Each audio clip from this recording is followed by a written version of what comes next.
have raced 9 ultras and run 3,000 miles across the United States, but I have failed 3 times to run this 150-mile race. Success is not a linear path. Success is defined in your trials, tribulations, and failures. Despite having run 3,000 miles across the United States, one challenge still looms overhead, and that is the Boston 150.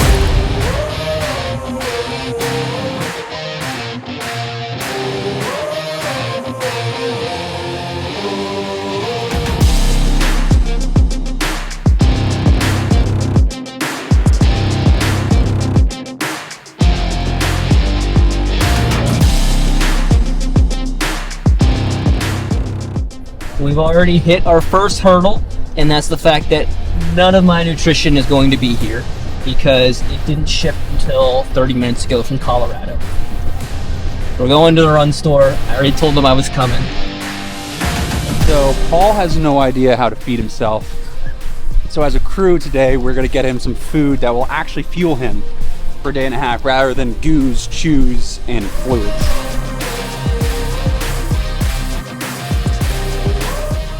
Boston 150 in the morning, 150 miles. I'm starting here, Newport, Rhode Island, at our local run store, Run Newport. 75 miles one way up to Boston, Massachusetts. We turn around at Boston Commons and we do the whole route all the way back, another 75 miles, 150 miles total. A lot of people think, oh, it's gonna be super easy because you've run 3,000 miles. What's 150? The Transcon was a little bit different than what this is. I mean, that was 3,000 miles, but it's only 60 a day, and we just keep hammering that same amount of mileage. To keep running 150 miles straight with no break, that's a very different toll on the body. So I've attempted this twice now. I have failed both times, obviously. I made it 50 miles the first time and failed with heat exhaustion. I made it 130 miles the second time and my right leg stopped working. The first time I did this, it was 94 degrees and 70% humidity. The second time was 2 inches of rain that I was running through. And now it is 90 plus degrees again. So tomorrow we are hoping it cools down, but if not, the show must go on. We don't have any decals in the truck, so like we can't get away with fucking illegal stuff anymore. You say that, I do have tape to label Mike's truck. On Transcon, we had to relabel the vehicle because it was just wrong. And I'm pretty bad at labeling things, so I'm keeping the same tradition going with writing Boston 150 on the side of our crew vehicle, which is Mike's truck. This isn't like a sanctioned race or anything. It's just something that I wanted to do to fill some time and challenge myself. I've run 100 miles. I know I can do that, so 150 seems like the next logical step, and it just so happens that Boston is 75 miles from where I live in Newport, Rhode Island. Thus, the Boston 150 was born, out and back to Boston, returned to Newport, and it's tough because not only is it 150 miles, but it is entirely on concrete and asphalt the entire way. Ultras that go on road don't usually go over 100 miles. There's a very select few that are 100 miles, and the ones that are over are known as the hardest ones in the world. So to do a race like this in a time of year that is warm, humid, and hot combined makes it something that's going to be very difficult for somebody to tackle and take over. Anything that's on concrete and tarmac is very different than trail. People see that trail does go over mountains and there's a lot of elevation, but the pain that your individual muscles feel from tarmac and concrete, if they're not used to it, will tarnish pretty badly.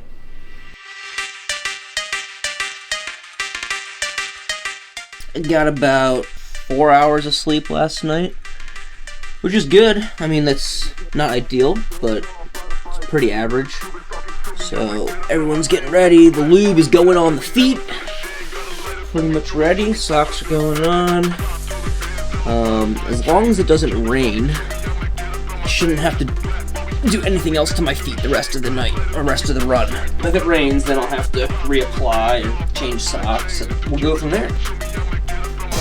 It's time to run. Alright, so we got our official Boston 150 timing device. Straight off the Transcon, because we had no idea what time zone we were in at any time. So our official clock, Rob will put this battery in at 3 a.m. The second hand will start ticking, and I think we're just going to count how many times it passes the 12. So we have 12-hour marks, and then we will see at the end how long it takes me to get to Boston and back. Block from Amazon, $7. Alright, I'll see you at mile 1.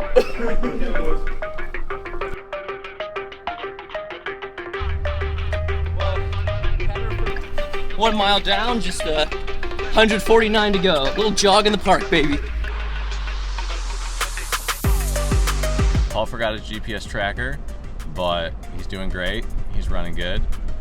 You're like 2 miles in. It's super humid out. We've got a bunch of changes of clothes, so we can change them when he gets sticky. I can definitely tell that my left IT band is going to be an issue the rest of the day. So we'll see how long that stays in place and try to maximize as much as we can out of no sunlight right now and cooler temps before it starts heating up. A lot of people have the impression that if I run the Transcon 3,000 miles across the United States, 150 miles to Boston shouldn't be that big of a deal, but there are two very different styles of racing.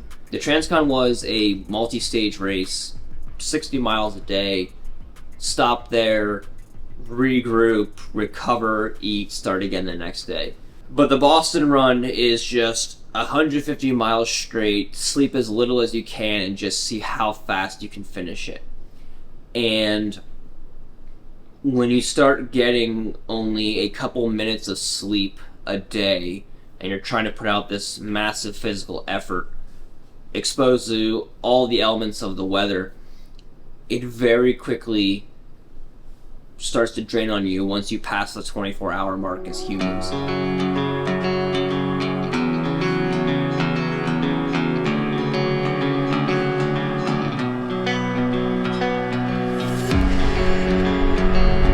I'll tell you what, I feel like $1 million now.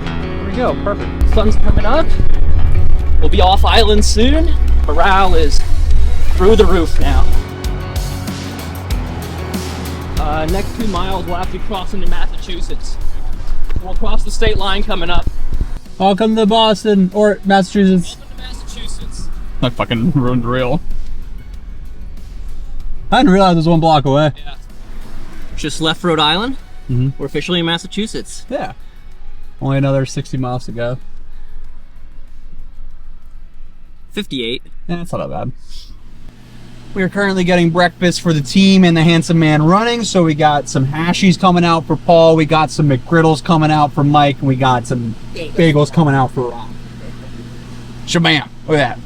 McCafe, baby! What are you eating? Got my some taters. It's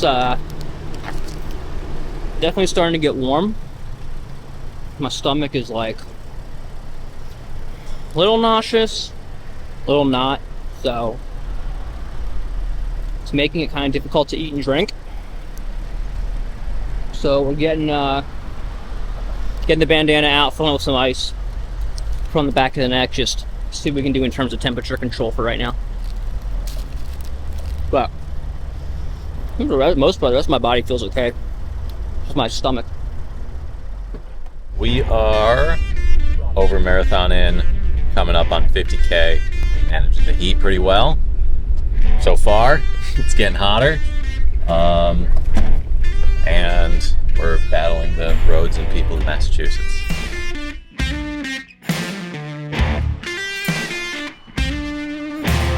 A 20-minute pit stop. I tried napping in the truck, but I just was not comfortable in like that recline position, so moved outside to go face down on the asphalt, and I feel much more alert than I was before the 7-minute nap. So 20-minute stop overall, and we just keep going.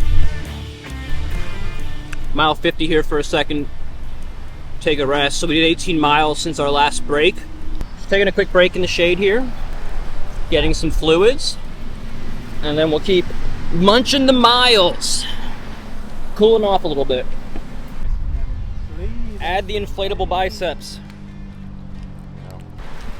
Listen, just because I got bigger biceps and triceps that switch back and forth depending on how I'm holding my arms, it doesn't mean you gotta be jealous.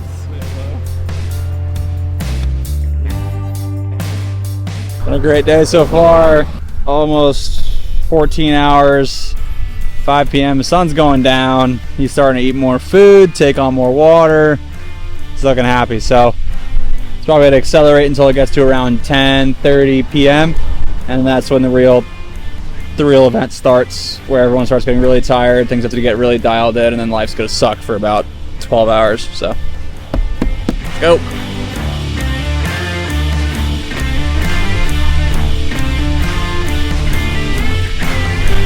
Boston. Here we are. A few moments later.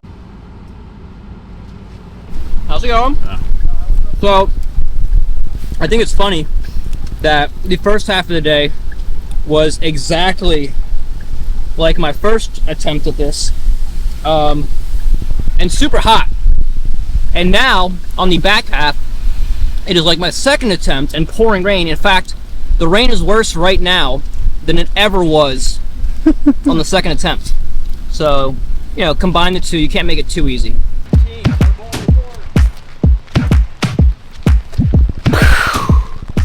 Yeah, body mechanics are fire right now. This is the moment we waited for. Everything you want is right here. Halfway point, I think we did 77 miles, 17 hours, 20 minutes. But we did a lot of stopping and a lot of walking because of the heat. So the goal is to try to capitalize on the weather and roll into the night, because we'll only have 7 hours of darkness tonight. Dose the caffeine right. Try not to sleep at least until sunrise, and then maybe do a quick nap to like reset the circadian rhythm. That's the goal. We'll see how tired I feel, but those are kind of like the caffeine dosing. But Washington, Boston skyline behind us. Time to head back to Newport. What's the game change? Yeah.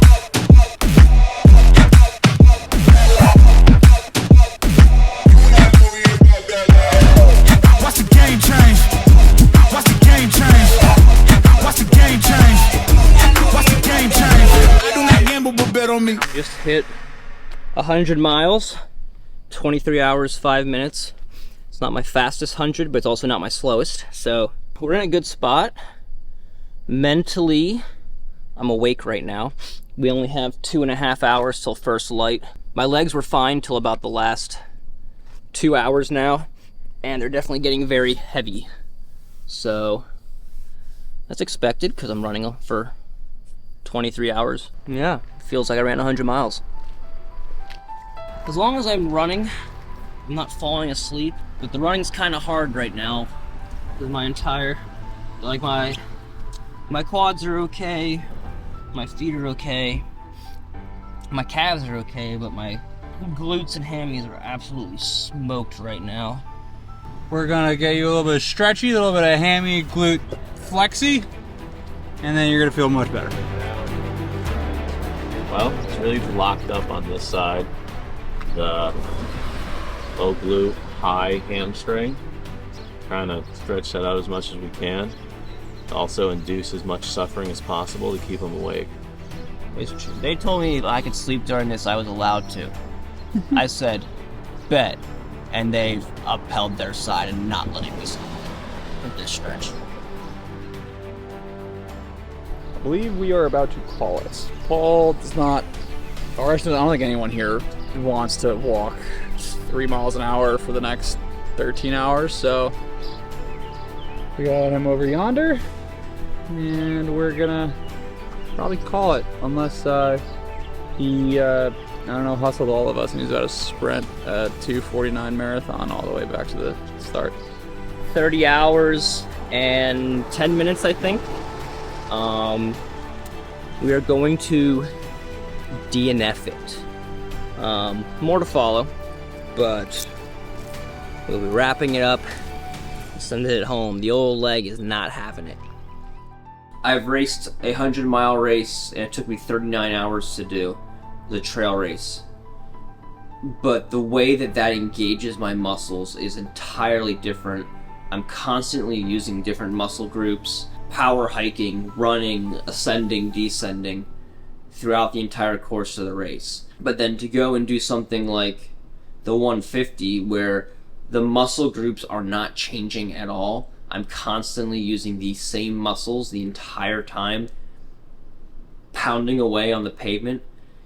It just engages the body differently, and it can lead to fatigue in ways that I'm just not used to.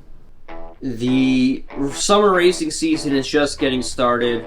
We've got 3 more races coming up, 300+ mile races in 5-week period.